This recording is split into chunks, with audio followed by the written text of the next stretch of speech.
feel bad for you. I don't think about you at all.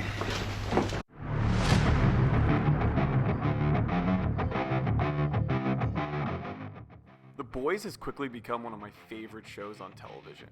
I really didn't think anything could pull me out of the superhero fatigue that set in from endless DC or Marvel movies that are each more forgettable than the last, but The Boys has managed to do it. From the very beginning, I've loved that the show just straight up IDs the superhero game as a business above all else. Because when I am watching shit like this, Do it!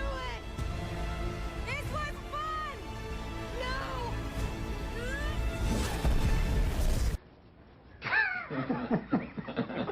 No! I am reminded of that in a much, much less fun way. Season 3 was great. I really loved the slow reveals of some of the world's backstory that had been very softly hinted at in previous seasons, especially for Mother's Milk and the Payback team. The show just continues to surprise and entertain, and I thought Season 3 was even a step above Season 2.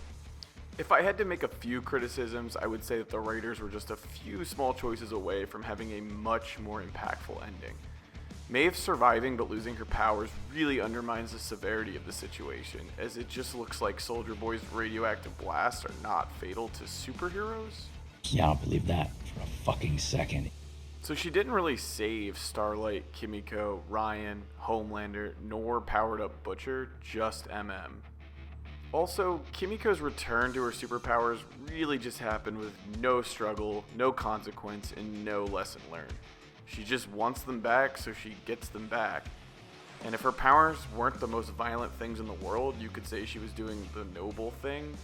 But then in her first moment back, she's just maiming people.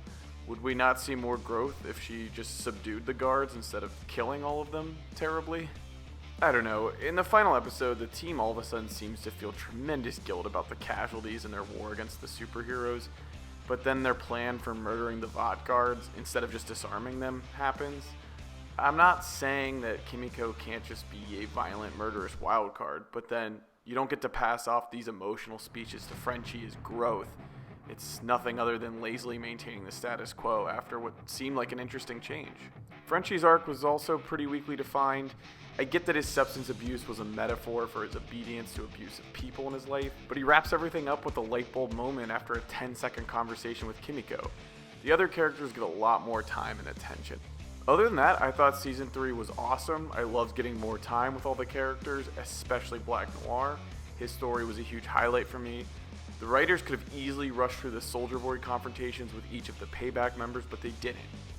And they didn't spoon feed you the history either. Mindstorm, Crimson Countess, the twins, we got satisfying interactions with each before Soldier Boy ultimately took his revenge on them. So overall, I thought it was awesome. I still love the show, and today I just want to take some time to talk about what I'd like to see in Season 4. So for Vought, at the end of Season 3, the company has got to be in shambles. Their stock price is at an all-time low, their building is destroyed, they're probably laying off staff who crossed Homelander, they lost their CEO, they're just in complete disarray. I think I'd like to see Vought get bought by a private equity company, or even an eccentric billionaire who then takes them private. When a public company is taken private, you can expect to see a ton of change. Maybe it's a leverage buyout where Vought is staving off bankruptcy, maybe they become part of a larger business strategy, maybe they just get milk for their government contracts, and maybe they start making deep cuts to all the superhero components of their business. This could be a fantastic storyline that plays out over the whole season. Oftentimes when a company is about to be taken private, some other group comes in at the last minute with a better offer for shareholders, and all of a sudden, Vought and all of its patents for Compound V are owned by someone completely out of left field.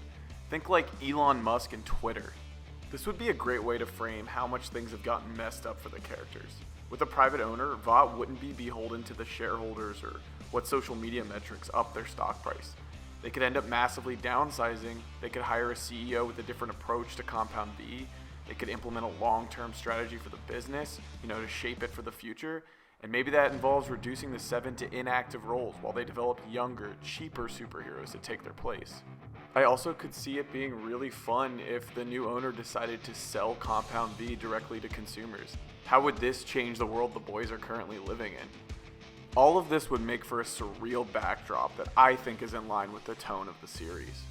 For Homelander, Deep, and A-Train, I think these three are the perfect characters to focus on in Season 4. They are the last remaining members of the Seven, and they are all motivated by a different thing. For Homelander, it's power. For Deep, it's fame. For A-Train, it's money. They've had other things sort of come up that almost changed them, but ultimately their desires for money, power, and fame have always come first. The question is, if Vought is no longer the cash cow or badge of honor and influence that it's been for the first 3 seasons, how do these 3 cope with that? They'll have to take pay cuts, they may get protested even more, their movies are not going to get funded, they won't have private chefs and glamorous New York City apartments, and at what point does that become too much for the Deep and he quits? Does A-Train use this as an excuse to commit to social activism?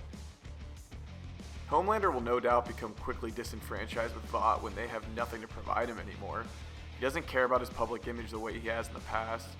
He has his staunch defenders, and that's good enough for him. I'd like to see him try and focus on becoming his own brand, his own enterprise, because then how will he react when he finds out that Vought owns the rights to the name Homelander, or his costume, or his legal ability to do anything? Obviously, he's so powerful he could just do it, but I like the idea of his pettiness overtaking him as he tries to take on Vought's lawyers in court. Next up, we have the boys themselves. Despite my previous criticisms, I think they have set the protagonists up for an awesome season 4. Huey has learned his lesson about absolute power through his bout with Temp V. MM and Frenchie have made it through some pretty sobering character development. Butcher has actually shown true compassion for his teammates. Honestly, you have everything in place to make an incredible cap to the series. So that's it. I'd like to see Season 4 focus on progressing the narrative and getting us toward the final fight against the Supes. You have, for the first time, Starlight 100% on the boys' side. You have them free from entanglements with the CIA or Congresswoman Newman, and you have a running clock on Butcher. Plus, you have the dramatic irony of the other boys not knowing his terminal status. Congresswoman Newman has also become an awesome addition to the show. We know just enough about her background to still have something new to uncover, and she brings maybe my favorite element of the show back into play. A complete fucking imminent threat of danger. Dear God, it's beautiful. My favorite part of The Boys has always been how ridiculously OP the most evil Supes are.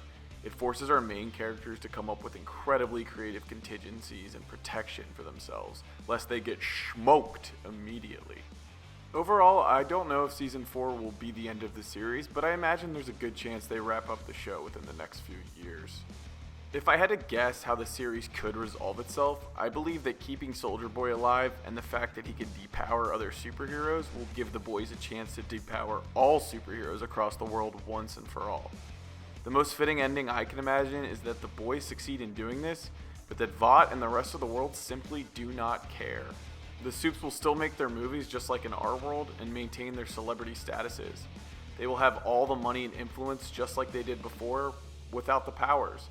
Everything changes, but nothing changes. Like, yeah, Homelander can't fly or shoot lasers anymore, but he's famous and popular enough to become president, so he gets whatever he wants anyway. So that's my little rant and what I would like to see for the next season of The Boys. Please let me know what you think about the show in the comments and if you have any solid predictions as well. And hey, thanks for watching.